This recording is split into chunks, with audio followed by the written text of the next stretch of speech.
Test.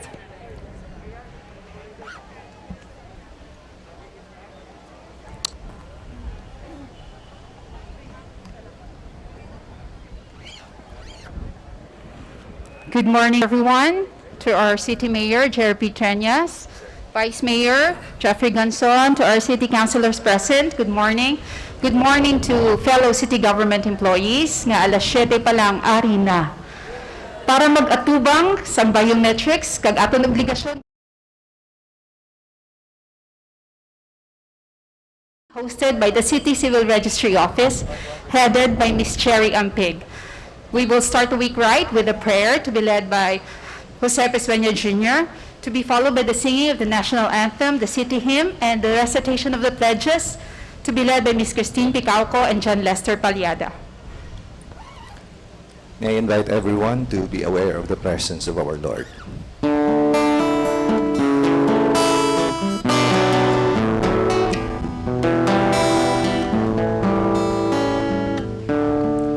Make my heart a dwelling place, a temple just for you,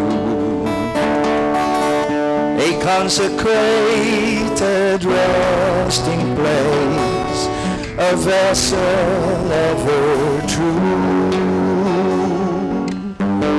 Make my heart a fire with the brightness of your sun.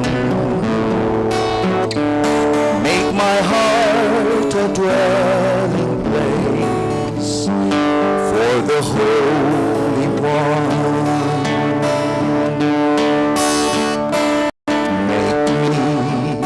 Servant, humble and meek, Lord, let me lift up those who are weak, and may the prayer of my heart always be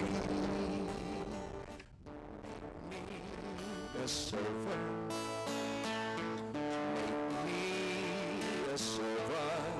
Lord, make me a servant today.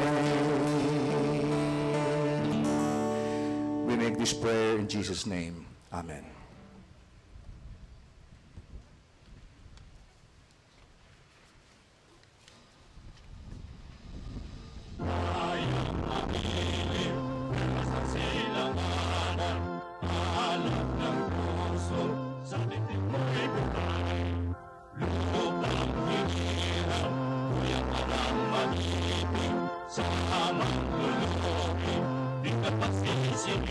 Sa dagat at mundo, sa simula, sa langit, ilagang lahat awit sa paglayang inahakan. Ang katawag ko'y tagumpay na pag-ibig, tuwing at araw niya ay ang pamay-abibig. Kanang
Itaas ang kanang kamay at sabay-sabay nating bigkasin ang panunumpa sa watawat ng Pilipinas.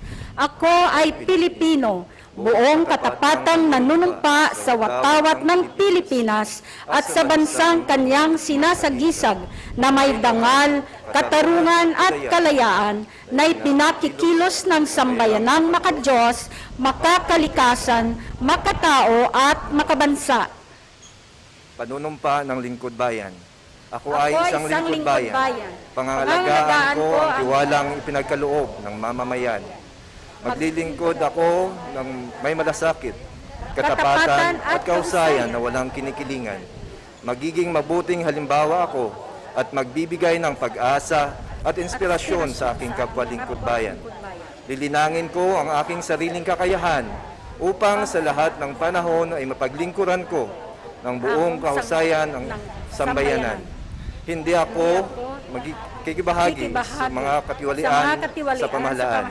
Pipigilan at isisiwalat ko ito sa pamamagitan ng tama at angkop na pamamaraan. Isa sa ko ang isang lingkod bayang makadiyos, makatao, makakalikasan at makabansa. Tutugon ako sa mga hamon ng makabagong panahon tungo sa adikaing matatag, maginhawa at panatag na buhay. Sa mga tungkulin at hangaring ito, kasi hanawa ako ng may kapal.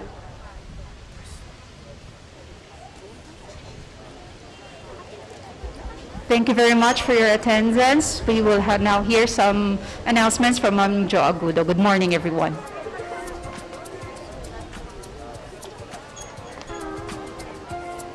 Thank you so much, LCR, for hosting this morning's flag ceremony, headed by the acting City Civil Register's Officer, Ma'am Cherry Ampig. Okay, before we give you the important numbers for the second part of our program, let us have first Ms. Susan Sikad, the bombastic Ms. Susan Sikad, for the announcement regarding the Co-op Assembly this coming Saturday.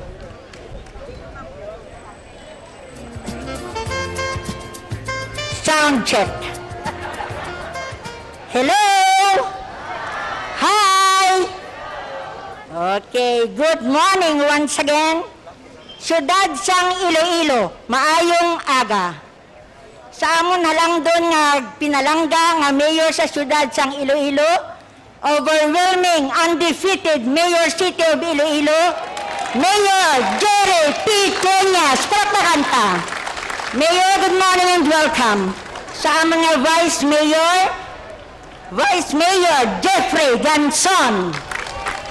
Sa aming nga gwapohon nga kagawad, Rodolph Ganson.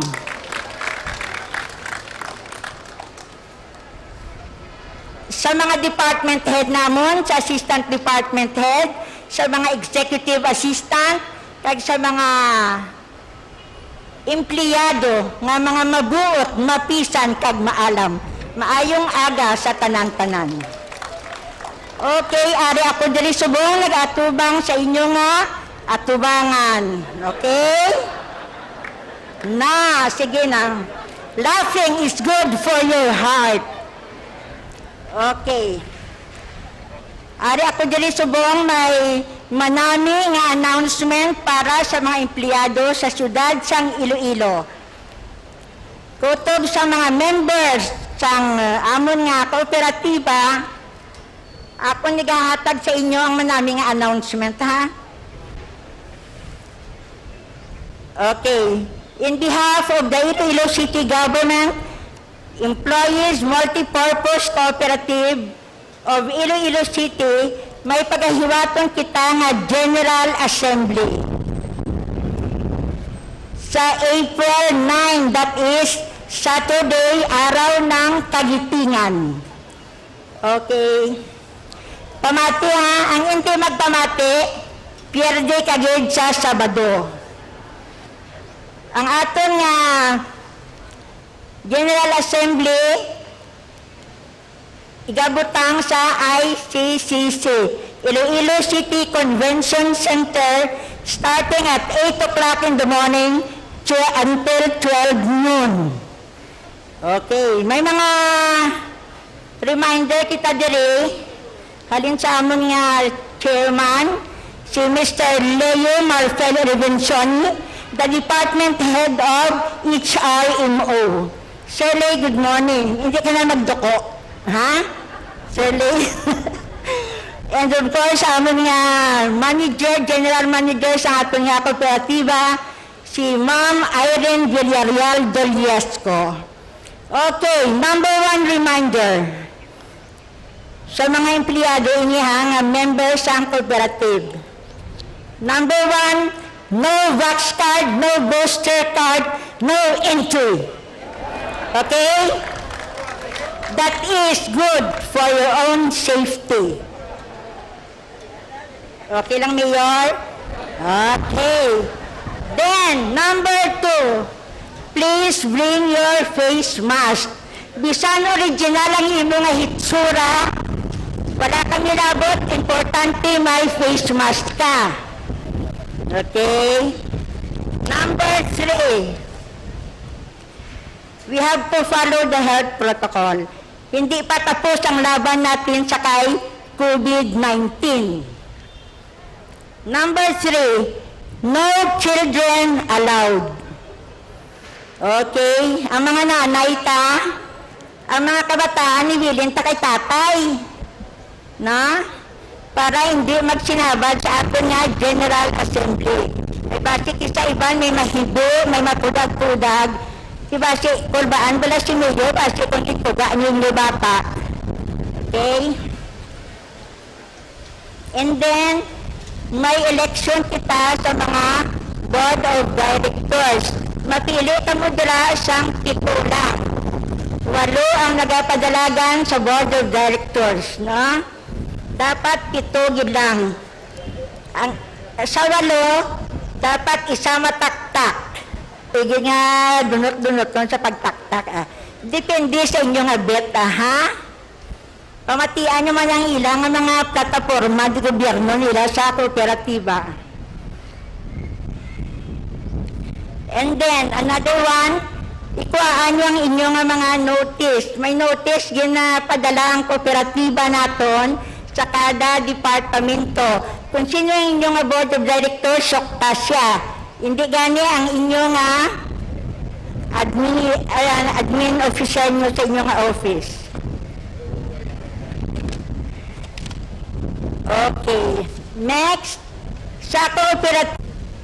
Busta ka mo sa kooperatiba. We need each other to help each other. And then, sa kooperatiba, gets na? Nakaintindi ka mo?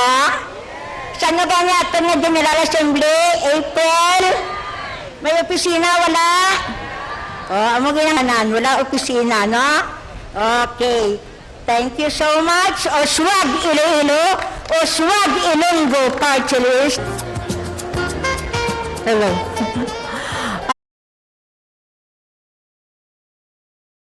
Incorporated. For the Street Children NGO Support Project, we have the project team headed by Norma Chan Pongan, Executive Director, Street Children NGO Support Project, Life Bank Microfinance Foundation, Incorporated, and we have Sum of Children in Street Situations Organizations during the COVID-19 pandemic.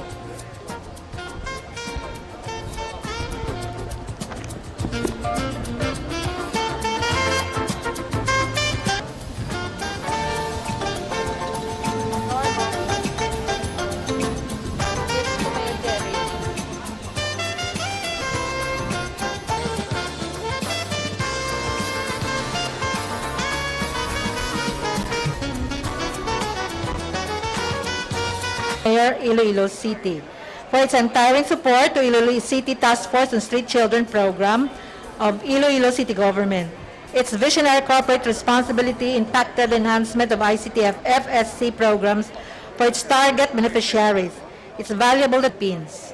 Okay.